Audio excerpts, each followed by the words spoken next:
Bab 131, Pelajaran Privat. Saya adalah tangan dunia, Sang bertanya dengan heran. Tidak secara harfiah, kata guru Niria. Itu tidak masuk akal, saya hanya mencoba memahami segalanya. Apakah dekan tahu? Guru Niria tiba-tiba bertanya. Ya, kata Sang. Dialah yang mengizinkanku untuk menemukan afinitasku sejak awal. Itu masuk akal, kata guru Niria. Dari apa yang aku tahu, kamu telah menyerap 4 sumber mana murni yang berbeda, dan menurutku kamu tidak punya uang untuk membeli satu pun dari mereka.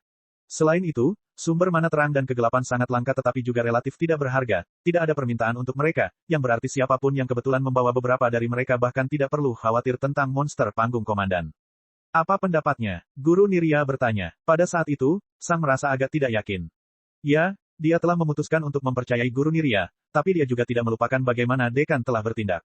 Dekan sangat menghargai kejujuran, tapi dia juga tidak mengkhianati temannya, Duke Warwine. Aku tidak ingin mengatakannya, kata Sang sambil menghela nafas. Saya rasa bukan hak saya untuk mengatakan apa yang dipikirkan dekan. Guru Niria mengangguk. Itu adalah kualitas yang bagus untuk dimiliki. Jika kamu memberitahuku apa yang dikatakan dekan, kepercayaanku padamu akan berkurang. Pokoknya, kata guru Niria sambil berjalan mendekati Sang. Kamu bilang kamu membutuhkan 2 biji afinitas kegelapan tingkat menengah 2, kan? Sang mengangguk. Ya, seperti yang kamu lihat, aku punya 4 afinitas, dan aku ingin menjaga semuanya tetap seimbang. Pedangku membutuhkan 7 biji, yang berarti aku membutuhkan masing-masing 2 biji. Dan bagaimana rencanamu membuat senjata itu? Guru Niria bertanya. Saya tidak percaya pandai besi manapun yang tahu cara menggabungkan 4 jenis biji afinitas murni yang berbeda. Selain itu, membuat senjata dari biji afinitas kegelapan dan cahaya sudah merupakan sesuatu yang hampir tidak bisa dilakukan oleh pandai besi manapun. Saya punya solusi untuk itu, tapi saya tidak bisa memberitahu Anda, kata Sang. Guru Niria hanya memandang Sang sebentar. Baik, katanya, 1000 emas per unit. Sang menarik napas dalam-dalam. 1000 emas. Itu banyak, komentar Sang. Itulah yang kamu punya, katanya. Jangan mengira aku memerasmu. Jika kamu membayar harga sebenarnya, kamu harus membayar lebih dari 10.000 emas.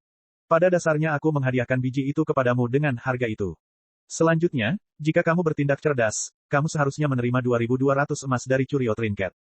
Sang menghela nafas. Terima kasih. Saya akan menerimanya, katanya. Guru Niria mengangguk. Ayo pergi. Kemana? Sang bertanya. Ke kamarmu, jawabnya. Kita tidak bisa melakukan perdagangan seperti itu di depan umum. Saya bisa menyembunyikan efek biji tersebut, tetapi Anda tidak bisa. Jika Anda berjalan-jalan secara terbuka dengan biji tersebut, cepat atau lambat Anda akan ditangkap. Tunggu, apakah itu berarti kamu sudah memiliki bijinya? Sang bertanya dengan heran. Guru Niria mengangguk. Sang sedikit terkejut karena Guru Niria sudah membawa biji itu, tapi dia tidak mengeluh. Mereka berdua berjalan kembali ke gedung utama di bawah tatapan beberapa siswa. Bukankah keduanya sudah berbicara satu sama lain beberapa hari yang lalu?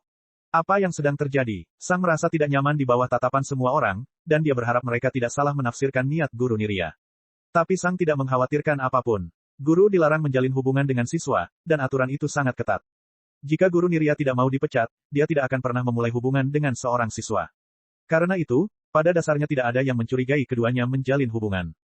Ketika Guru Niria memasuki ruangan Sang, beberapa kecurigaan muncul di benak para siswa. Mungkin Guru Niria sedang memberikan pelajaran privat kepada Sang. Mungkin, setelah melihat salah satu mayat yang dibawa kembali oleh Sang, dia membawanya ke bawah pengawasannya. Atau mungkin Guru Niria sedang mencoba mengatasi masalah Sang yang jelas-jelas terjadi. Lagi pula, Sang hampir membunuh seorang siswa baru-baru ini. Saat mereka berdua memasuki ruangan, Sang menunjuk kedua karung besar berisi emasnya. Bersinar, kedua karung itu lenyap, dan sebuah karung kecil yang tidak mencolok muncul di tempatnya. Sang segera merasakan darkness mana datang dari mereka. Simpan biji cahaya dan biji kegelapan di bagian ruangan yang terpisah, katanya. Kamu tidak ingin mereka mengonsumsi mana satu sama lain. Sang melakukan hal itu, dan setelah selesai, dia melihat ke arah Guru Niria lagi. Terima kasih, kata Sang. Guru Niria hanya mengangguk sebelum dia duduk di tempat tidur Sang. Hal ini mengejutkan dan membingungkan Sang. Kamu ingin tinggal? Sang bertanya. Jika aku pergi sekarang, semua orang akan curiga. Aku harus terlihat seperti sedang memberimu pelajaran privat. Aku sudah berada di bawah banyak pengawasan berdasarkan afinitasku, dan aku tidak boleh gegabah, dia dikatakan. Sang mengangguk. Itu masuk akal. Setelah kalimat itu, keheningan kembali terjadi di kamar. Guru Niria sepertinya sedang melihat ke dinding ruangan secara acak dengan konsentrasi di matanya. Dia mungkin sedang memikirkan sesuatu. Sang memperhatikan bahwa dia tidak tertarik untuk berbicara, dan tak lama kemudian, dia menjadi bosan. Aku tidak bisa hanya duduk-duduk saja, pikir Sang sambil menyingkirkan wajah berdarah itu dari pandangannya lagi. Aku perlu mengalihkan perhatianku. Sang melirik Guru Niria, namun, akan terasa canggung untuk berlatih di depannya. Ventilasi di dalam ruangan sangat buruk, dan jika saya mulai berkeringat, seluruh ruangan akan berbau busuk. Apakah tidak ada hal lain yang bisa kulakukan? Sang memikirkan kembali apa yang dia pikirkan saat berada di hutan timur laut. Benar, saya ingin mencoba apakah saya dapat memusatkan kemampuan afinitas saya. Jika saya berhasil melepaskan pancaran api atau es yang terkonsentrasi, saya punya cara lain untuk menyerang lawan saya. Omong-omong, apakah kegelapan dan cahaya memiliki sesuatu yang serupa? Bagaimana caraku melatihnya? Dan pada saat itu, Sang melirik ke arah Guru Nirya. Apakah ada cara untuk mengubah cara saya menggunakan afinitas kegelapan saya? Sang bertanya. Guru Nirya memalingkan muka dari dinding dan ke arah Sang. Kamu ingin pelajaran? Dia bertanya. Tidak, Sang cepat berkata. Guru Nirya sudah banyak membantunya, dan dia tidak ingin memaksakan diri. Saya hanya ingin tahu apakah itu mungkin. Guru Nirya mengerutkan alisnya dan kembali menatap dinding. Yah, aku harus terlihat seperti sedang memberimu pelajaran. Sebaiknya aku memberimu pelajaran, katanya. Aku minta maaf, kata Sang.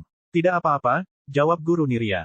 Kamu berada di akademi untuk belajar, dan kamu tidak memiliki cara apapun untuk mempelajari tentang afinitas kegelapan tanpa bantuanku. Pada dasarnya akulah satu-satunya yang bisa mengajarimu, dan tugasku sebagai guru adalah membantumu.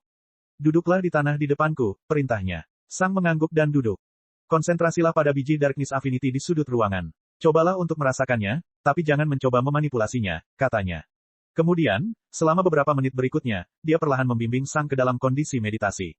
Selama 3 jam berikutnya, dia memberitahu Sang cara melatih afinitas kegelapannya dan apa yang bisa dia lakukan dengannya.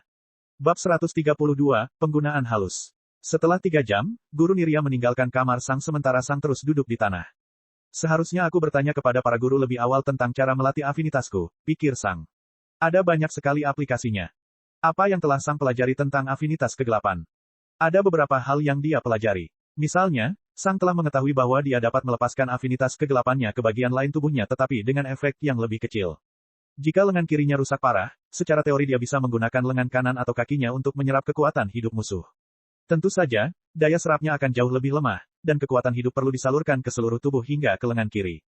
Tentu, itu tidak akan menjadi masalah besar bagi afinitas kegelapan, tapi itu akan menjadi masalah bagi ketiga afinitas lainnya.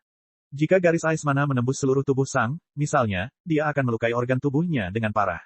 Pada dasarnya menghancurkan lengan kirinya bukanlah masalah besar, tapi hampir menghancurkan organ tubuhnya adalah masalah besar.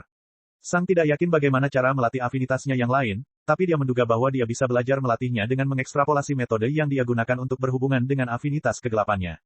Jenis meditasi khusus yang dilakukan Sang memungkinkannya memasuki dunia kegelapan. Tentu saja, dunia itu tidak nyata, dan itu hanya representasi dari penguasaannya atas mana kegelapan. Tapi di dunia itu, Sang lebih mudah mengendalikan mana kegelapan. Sensitivitasnya meningkat, dan mana kegelapan mengikuti keinginannya sampai tingkat tertentu. Tentu saja itu hanya relatif. Kontrolnya atas darkness mana lebih baik di dunia itu, tapi itu jelas tidak bagus. Tapi itu membantu Sang menjadi lebih akrab dengan darkness mana. Apa yang mengejutkannya adalah ketika Guru Nirya memberitahu Sang bahwa ini adalah jenis meditasi yang dipelajari para penyihir. Mereka memasuki dunia ini untuk lebih mengenal elemen mereka. Kemudian, mereka akan mengikuti pedoman tertentu tentang cara memanipulasi mana. Ketika mage mampu dengan sempurna meniru manipulasi mana dan gerakan mana tanpa meditasi, mereka akan mempelajari mantra. Tentu saja hal itu membutuhkan waktu yang lama dan banyak usaha. Selain itu, diperlukan pedoman ini, yang merupakan instruksi manual mantra. Sayangnya, Sang tidak bisa mempelajari mantra apapun. Dia memiliki tubuh seorang pejuang, yang membuat pikirannya terlalu lemah dan lambat.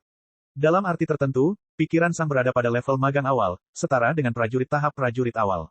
Peserta magang pada level itu bahkan tidak memiliki kemampuan mempelajari mantra. Sensitivitas mereka terhadap mana terlalu lemah. Namun teknik meditasi ini masih berguna bagi Sang karena teknik ini membuka pintu untuk benar-benar mengendalikan afinitasnya. Sang tidak akan bisa melakukan banyak hal rumit dengan afinitas kegelapannya untuk waktu yang lama, tapi dengan pelatihan yang cukup, dia bisa mempelajari serangan tambahan. Guru Nirya memberitahunya bahwa salah satu serangan paling umum dengan afinitas kegelapan adalah ledakan penyerapan seketika yang dikombinasikan dengan pukulan. Segera setelah pukulan itu mengenai, energi kehidupan di tempat pukulan itu mengenai musuh akan tersedot keluar, sehingga sangat melemahkan pertahanan mereka. Kekuatan pukulannya kemudian akan menimbulkan efek yang menghancurkan. Sayangnya, serangan yang lebih umum ini hanya terjadi di tahap umum. Ada juga cara untuk memasukkan mana kegelapan ke dalam senjata seseorang, yang kemudian akan menarik energi kehidupan dari target yang diserangnya. Namun, serangan itu membutuhkan 3 syarat. Pertama, seseorang membutuhkan senjata yang bisa menyerap darkness mana. Kedua, seseorang harus memiliki kendali yang besar atas darkness mana. Ketiga, seseorang harus berada di panggung umum karena seorang pejuang hanya bisa melepaskan mana bawaannya ke lingkungan pada panggung itu. Guru Nirya mengatakan bahwa ini adalah teknik prajurit mage. Mendapatkan kepekaan afinitas seseorang ke tingkat itu membutuhkan banyak usaha dan waktu, dan sebagian besar pejuang lebih suka melakukan sesuatu yang lain. Sang akan mengalami kesulitan terutama karena dia memiliki tubuh seorang pejuang. Lucunya, itu juga berarti biji afinitas kegelapan sebenarnya tidak penting bagi Sang. Itu tidak akan meningkatkan kekuatan pertempurannya karena dia tidak bisa menggunakan efeknya. Untungnya, Sang punya solusi potensial. Meskipun demikian, patut dipertanyakan apakah itu berhasil. Saat ini, Darkness Absorb milik Sang memanggil Darkness Mana ke dalam lengan kirinya. Darkness Mana menarik energi kehidupan ke arahnya dimanapun ia berada, begitulah cara kerja Darkness Absorb. Solusi teoretisnya adalah Sang memanggil mana kegelapan dan menembakkannya dari lengannya, mirip dengan ledakan es dan api miliknya. Tentu saja hal itu juga akan menimbulkan masalah. Segera setelah mana kegelapan meninggalkan Sang, itu akan menarik energi kehidupan Sang bersamanya. Itu pada dasarnya akan memberikan kelemahan yang sama seperti Light Burst milik Sang. Tapi jika Sang bisa mengatasi kelemahan itu, secara teoritis dia bisa meledakkan senjatanya dengan mana kegelapan dan kemudian menyerang musuh. Itu akan memiliki efek yang sangat mirip dengan teknik prajurit mage tanpa pelatihan yang merepotkan. Ada juga aplikasi lain untuk Darkness Mana. Misalnya, seseorang juga dapat memasukkan mana kegelapan ke musuh dan menyabotase tubuh mereka. Efek itu bahkan lebih merusak daripada Darkness Absorb. Namun, pengguna tidak akan mendapatkan apapun darinya. Darkness Absorb akan memberi Sang energi kehidupan, tetapi jika dia menggunakan teknik lain itu, dia tidak akan mendapatkan apapun. Lebih buruk lagi, dia harus menghabiskan energi hidupnya sendiri untuk memasukkan mana kegelapan ke musuhnya. Namun dampaknya akan sangat menghancurkan. Ini akan memiliki efek yang mirip dengan gigitan Vanishing Snake. Tubuh musuh akan dengan cepat hancur di bagian dalamnya. Tentu saja, semua ini masih jauh di masa depan. Saat ini, Sang bahkan tidak memiliki kemampuan untuk membentuk mana kegelapannya menjadi bentuk lain. Dia baru saja mengambil langkah pertamanya dalam manipulasi mana. Dan semua itu hanya untuk afinitas kegelapannya. Dia punya 3 lagi. Sang belum menerima pengajaran dalam afinitasnya yang lain, tapi dia bisa menebak beberapa hal yang secara teori bisa dia lakukan. Setelah menyadari bahwa Sang secara teoritis juga bisa mengeluarkan mana kegelapannya, dia menggunakan logika yang sama dengan afinitas cahayanya tetapi sebaliknya. Dia biasanya menembakkan light mana dengan light burst miliknya. Jadi, bagaimana jika dia menyerapnya? Bukankah dia akan mendapatkan energi kehidupan? Itu seharusnya mungkin terjadi. Tentu saja, kepadatan light mana di sekitarnya tidak terlalu tinggi, dan pada malam hari, hampir tidak ada sama sekali. Sang mungkin bisa mempercepat penyembuhannya sambil duduk di bawah sinar matahari, tapi penyerapan light mananya jelas kurang. Jika dia berhasil memanipulasi cahaya dengan lebih banyak keterampilan, dia mungkin bisa memperkuat penyerapan mana cahaya sebanyak mungkin, tapi seperti mana kegelapannya, itu akan membutuhkan waktu meditasi yang lama. Untungnya, afinitas api dan es memiliki lebih banyak aplikasi.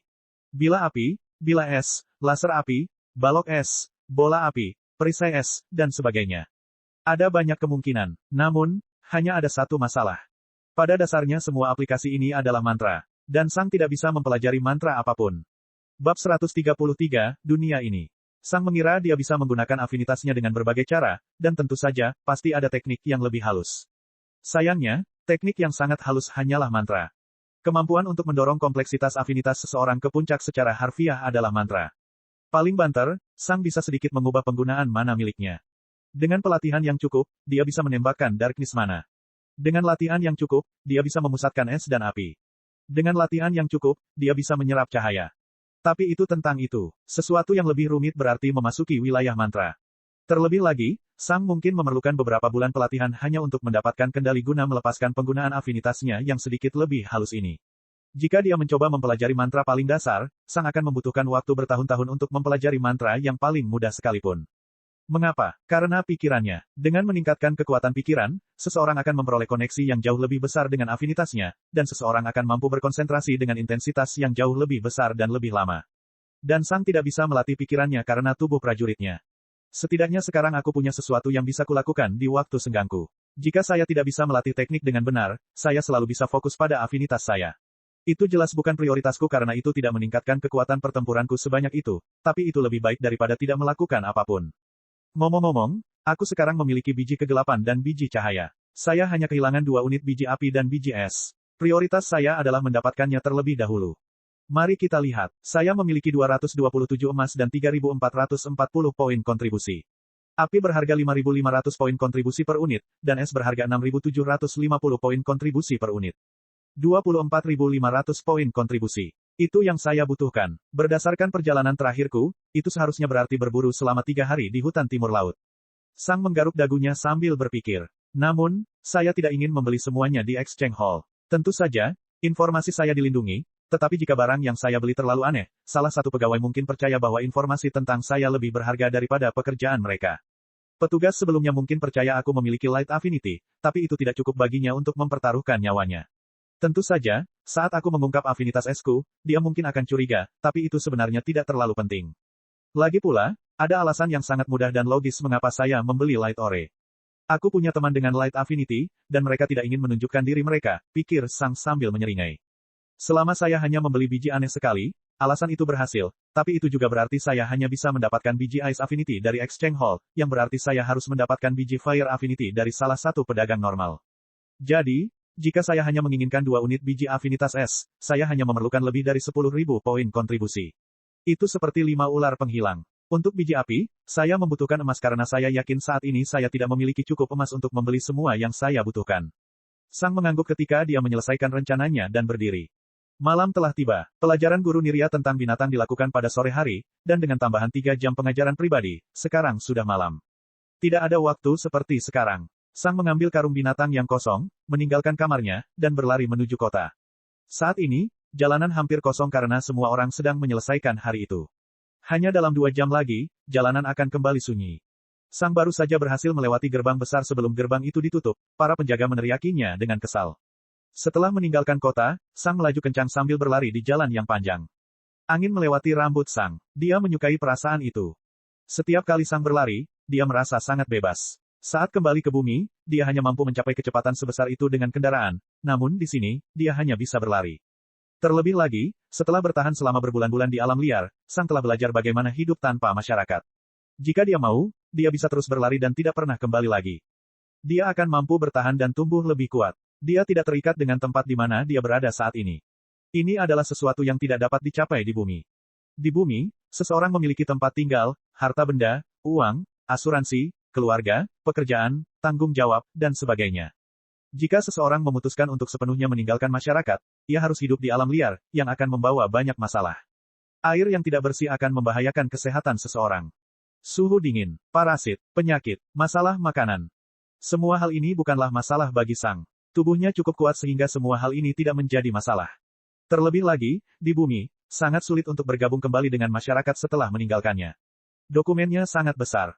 Di sini, tidak terlalu sulit. Dunia ini melambangkan kebebasan, dan hanya setelah sekian lama tinggal di bumi, Sang baru bisa menghargai kebebasan yang diberikan dunia ini. Bagi semua orang, ini biasa saja, tetapi bagi Sang, ini istimewa. Sang menyukai dunia ini. Pada saat itu, gambaran wajah tanpa ciri dan penuh darah kembali muncul. Sang hanya mendorongnya ke samping. Dia sudah terbiasa mendorongnya ke samping. Setelah berlari beberapa saat, Sang mencapai hutan timur laut. Dia telah melihat beberapa anjing besar di jalan, tetapi mereka hanya memandangnya dengan sedikit rasa ingin tahu. Sang dengan cepat mencapai hutan timur laut dan melompat ke atas pohon. Setelah itu, Sang berhenti berlari di tanah dan melompat dari pohon ke pohon. Dia ingin terus berlari, tetapi Sang telah mengetahui bahwa dia tidak boleh gegabah di dalam hutan timur laut. Kegembiraan Sang digantikan oleh konsentrasi dan perhatian saat ekspresinya berubah menjadi serius. Setelah melompat sebentar, Sang melihat kaki 1000 rawa di kejauhan. Tanpa henti, Sang melompat dari pohon ke pohon hingga tiba di pohon terdekat. Sang langsung melompat ke arah rawa kaki 1000. Kaki 1000 rawa telah merasakan getaran lompatan Sang karena dia tidak terlalu sembunyi-sembunyi sama sekali dan menoleh. Bang! Sang melepaskan ledakan api untuk menembak dirinya sendiri ke arah kaki 1000 rawa. Bersinar, kaki 1000 rawa dipenggal, dan Sang dengan cepat memotong antenanya sambil melepaskan ledakan es kecil untuk sedikit memanaskan lengannya yang hampir membeku lagi. Selama dia tidak memaksa suhunya melonjak terlalu tinggi, lengannya tidak akan terlalu rusak. Dengan metode itu, Sang dapat menggunakan satu ledakan per monster tanpa kehabisan mana untuk meregenerasi lengan kirinya. Setiap ledakan memungkinkan Sang untuk melaju lebih cepat di udara, yang pada dasarnya membuatnya bergerak lebih cepat daripada prajurit panggung prajurit. Setiap kali Sang melepaskan ledakan api, dia mencapai kecepatan seorang prajurit tahap umum awal hanya dengan sekali serangan. Hampir tidak ada binatang buas di hutan timur laut yang bisa bereaksi terhadap hal itu.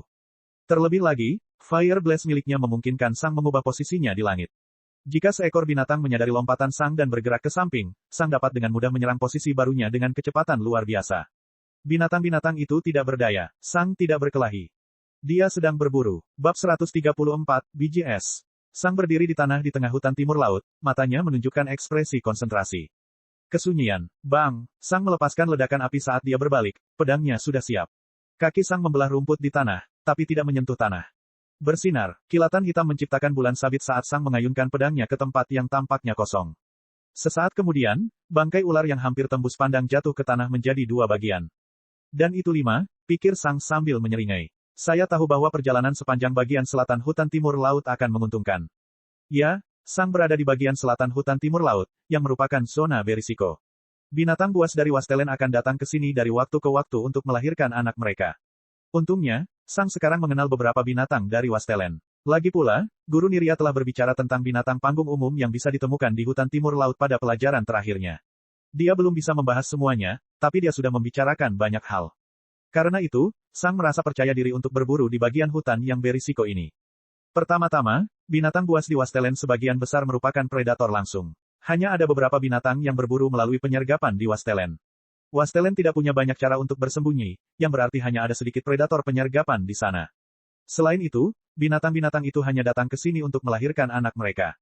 Mereka umumnya tidak terlalu tertarik pada makhluk soldier stage karena mereka hampir tidak memberikan mana. Tentu saja, jika mereka melihat sesuatu seperti itu tepat di depan mereka, mereka mungkin akan membunuhnya, tetapi jika makhluk itu sangat pandai melarikan diri, mereka tidak akan mengganggunya. Paling banyak, mereka akan melepaskan 1 atau 2 serangan biasa, dan jika target berhasil bertahan dan melarikan diri, mereka akan berhenti begitu saja. Tapi bertahan dari 2 serangan biasa dari monster General Stage masih sangat sulit. Disitulah lengan kiri Sang berperan. Saat ini, Sang sudah pandai menggunakan lengan kirinya untuk bergerak. Dan itu sudah terbukti menjadi penyelamat. Pada malam hari, Sang melihat terenggiling besar berjalan melewati hutan. Ketika Sang melihatnya, dia langsung mengetahui bahwa itu adalah binatang panggung umum. Terenggiling telah memperhatikan Sang di salah satu pohon, dan tombak tanah muncul di sekeliling tubuhnya, mirip dengan apa yang dilakukan beruang tombak es. Tapi yang ada hanyalah 6 tombak, bukan 1 atau 2, dan mereka bergerak dengan kecepatan yang jauh lebih tinggi. Terenggiling telah menembak mereka secara tersebar di Sang. Sementara itu, Sang menggunakan lengan kirinya untuk melompati pucuk pohon dan kemudian menggunakan ledakan es untuk menembak ke kejauhan. Tombak tanah meleset setelah menghancurkan beberapa pohon. Ketika Terenggiling melihat mangsanya melarikan diri ke kejauhan dengan kecepatan seperti itu, ia menyerah. Tentu saja, Terenggiling itu sangat cepat, dan ia dapat menyerang ke depan, menghancurkan semua pohon dalam prosesnya. Tapi itu terlalu banyak usaha hanya untuk membunuh sesuatu di Soldier Stage. Itu tidak sebanding dengan kerumitannya. Tentu saja, manuver ini menghabiskan banyak mana bagi Sang untuk meregenerasi lengan kirinya, tapi itu sepadan. Lagi pula, kemampuan untuk melarikan diri dengan cepat inilah yang membuat Sang bisa berburu di bagian selatan hutan timur laut. Untungnya, tidak banyak binatang panggung umum, dan Terenggiling adalah satu-satunya binatang panggung umum yang dilihat Sang pada malam hari. Sang mengantongi mayat ular penghilang yang baru saja dia bunuh dan berlari ke arah barat. Berburu di bagian selatan hutan timur laut tidak sia-sia. Sang belum pernah melihat banyak kaki 1000 rawa, dan bahkan hama kucing pun tidak begitu banyak di tempat ini. Lagi pula, anak-anak binatang panggung umum berjalan di sekitar tempat ini, dan mereka umumnya lebih kuat daripada kucing hama. Tapi Vanishing Snakes tumbuh subur di sini. Anak-anak binatang panggung umum adalah makanan yang bagus untuk ular penghilang, dan mereka suka berburu di sini.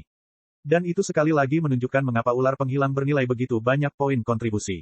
Sebagian besar keturunan monster panggung umum dari Wastelen masuk dalam daftar hitam. Bagaimanapun, Wastelen adalah penghasil uang terbesar bagi Warriors Paradise. Namun, ular penghilang terus membunuh anak-anak ini. Selain itu, fakta bahwa ular penghilang dapat membunuh begitu banyak anak muda juga menunjukkan betapa berbahayanya zona Empress Cobra, dan juga kaki 1000 rawa. Jika kaki 1000 rawa berhasil memperluas rawa menuju Wastelen, maka Wastelen mungkin tidak akan ada lagi. Zona Empress Cobra secara umum sangat berbahaya. Setelah sekitar 1 jam perjalanan, Sang keluar dari hutan timur laut setelah berburu malam yang menguntungkan. Sang melihat ke arah timur dan melihat bahwa langit sedikit lebih terang dibandingkan saat tengah malam, namun saat itu juga belum waktunya fajar.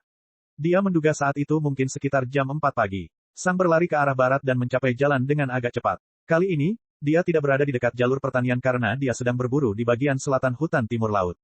Dalam perjalanannya, Sang melihat anjing lain yang tertarik dengan karung binatang itu. Dia membiarkan anjing itu mengendus karung binatang itu sebentar. Anjing itu akhirnya bosan dan pergi. Sang mencapai surga prajurit sesaat sebelum matahari terbit. Gerbang besar masih ditutup, yang berarti Sang harus melalui pemeriksaan manual.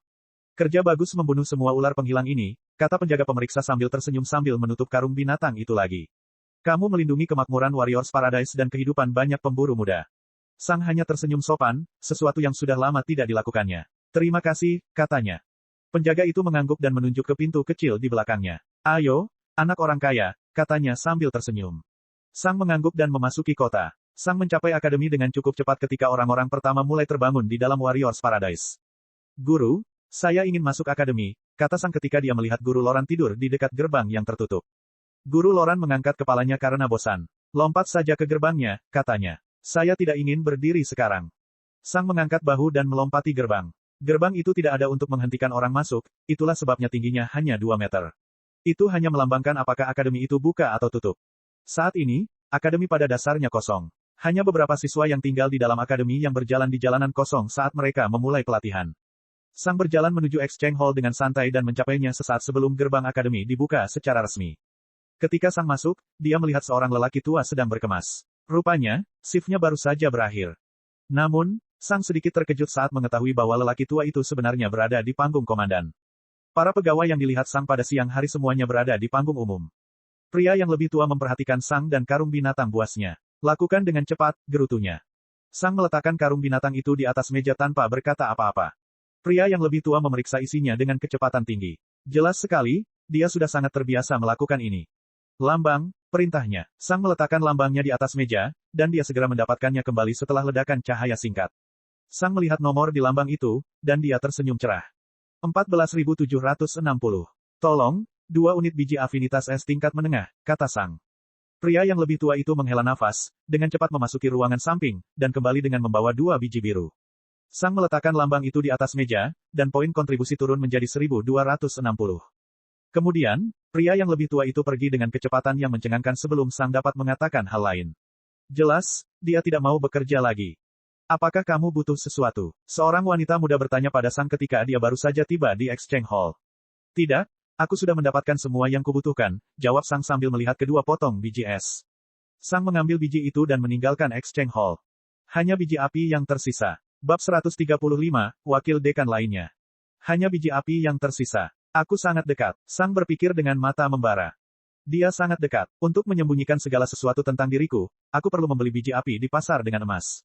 Saya bisa menjelaskan biji cahaya yang saya beli dengan seorang teman, tetapi tidak ada seorang pun yang mau menyembunyikan afinitas api. Itu tidak masuk akal. Para pedagang belum datang. Mereka hanya akan tiba menjelang tengah hari. Sampai saat itu tiba, aku harus mencari sesuatu untuk dilakukan. Sang memikirkan tentang pelatihan, tapi itu tidak banyak membantu. Terakhir kali dia mencoba menggabungkan teknik, dia melihat bahwa tidak ada cara untuk maju lebih jauh. Dia membutuhkan pengalaman praktis dan umpan balik dari seorang guru untuk maju di departemen itu. Sang dapat melatih afinitasnya, tetapi dia percaya bahwa ada manfaat yang lebih baik dari usaha kerasnya. Jadi, Sang mengeluarkan jadwal pelajaran dan memeriksa pelajaran mana yang akan segera diadakan. Dia bisa mengikuti pelajaran. Hanya ada 2 pelajaran, yang keduanya akan dimulai sekitar setengah jam. Salah satunya adalah pelajaran teori untuk calon perwira, sesuatu yang tidak diminati oleh Sang. Yang lainnya adalah pelajaran teori untuk anti penyihir, si seragam merah. Hal ini menggelitik minat Sang. Sang tahu bahwa dia harus melawan penyihir cepat atau lambat. Namun, Sang hanya melihat satu pertarungan mage hingga saat ini, dan pertarungan itu juga terjadi jauh. Yah, sepertinya itu menarik. Saya harus memeriksanya. Saat Sang berdiri, dia mengabaikan wajah berlumuran darah yang muncul dalam pandangannya lagi dan pergi. Ia tidak perlu berjalan jauh karena pelajaran berlangsung di lantai 3 gedung utama. Ketika Sang tiba, dia melihat pintunya terbuka, dan dia masuk. Itu adalah ruangan biasa untuk kuliah. Tidak ada yang istimewa dari itu. Sang melihat 2 siswa berjubah merah duduk di tengah kiri ruangan. Mereka tidak berbicara satu sama lain. Sang melirik mereka, dan seolah-olah mereka merasakan tatapan Sang, mereka menoleh ke belakang. Untuk sesaat, mata mereka bertemu. Dan kemudian, kedua siswa itu membuang muka lagi dengan ekspresi bosan. Sang tidak berkata apa-apa dan hanya duduk di tengah-tengah bagian kanan. Kesunyian. Tidak ada seorang pun yang berbicara. Saya pikir mereka mengenali saya, tetapi mereka tidak peduli, pikir Sang. Bayangan wajah berlumuran darah kembali muncul. Tapi itu bisa dimengerti. Para siswa yang bergabung dengan kelas anti penyihir adalah mereka yang menjalani kehidupan paling berbahaya. Mereka tidak melihat pada prajurit atau binatang lain, tetapi pada penguasa dunia ini, para penyihir. Mereka tidak berencana melawan kelas terlemah, para pejuang. Mereka juga tidak berencana melawan binatang buas, yang rata-rata lebih kuat dari prajurit. Tidak, mereka mengincar para penyihir. Saya kira politik di sekolah dan semua hal sosial tidak relevan bagi mereka.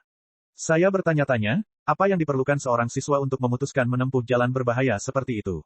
Saya di sini karena saya tahu saya memiliki peluang besar untuk mencapai tahap jalan sejati, dan pada saat itu, setiap manusia berbahaya akan menjadi penyihir. Pertarunganku dengan para penyihir di dunia ini sudah pasti, tapi itu tidak berlaku bagi mereka. Saat itulah Sang menyadari bahwa dia sangat jarang melihat siswa berseragam merah, dan ketika dia melihat mereka, mereka hanya lewat begitu saja. Saya kira kebanyakan dari mereka punya alasan untuk membenci penyihir. Sang terus melihat ke depan dengan linglung. Dia hanya memikirkan hal-hal acak sambil menunggu pelajaran dimulai. Di saat hening dan tidak aktif ini, wajah berlumuran darah itu kembali lagi. Sang mengabaikannya lagi dan lagi, tapi itu akan kembali begitu saja. Sang terus mendorongnya lagi. Saya memegang kendali. Saya memegang kendali. Saya memegang kendali. Setelah beberapa saat, Sang mulai mendorong sisi kepalanya dengan jari-jarinya, tanda seseorang sedang stres dan sakit kepala. Sang tidak menyadarinya. Apakah dia sakit kepala? Dia sudah terbiasa dengan rasa sakit sehingga dia bahkan tidak menyadarinya. Dia tidak tahu apakah dia punya atau tidak. Jika dia sakit kepala, rasa sakitnya akan sangat lemah sehingga Sang bahkan tidak menyadarinya. Penghancuran terus-menerus pada lengan kirinya dan pelatihan bunuh diri telah membuatnya mati rasa terhadap rasa sakit yang tidak mencapai titik ekstrim. Perlahan-lahan pada menit-menit berikutnya, lebih banyak siswa yang masuk ke aula. Kebanyakan dari mereka melirik sekilas ke arah Sang, tapi mereka semua juga dengan cepat membuang muka karena tidak tertarik. Mereka semua memiliki pemikiran yang sama. Satu lagi tertarik dengan kelas kami. Dia tidak akan tinggal di sini. Pemikiran ini dapat dimengerti. Lagi pula, siapa yang rela melawan mage?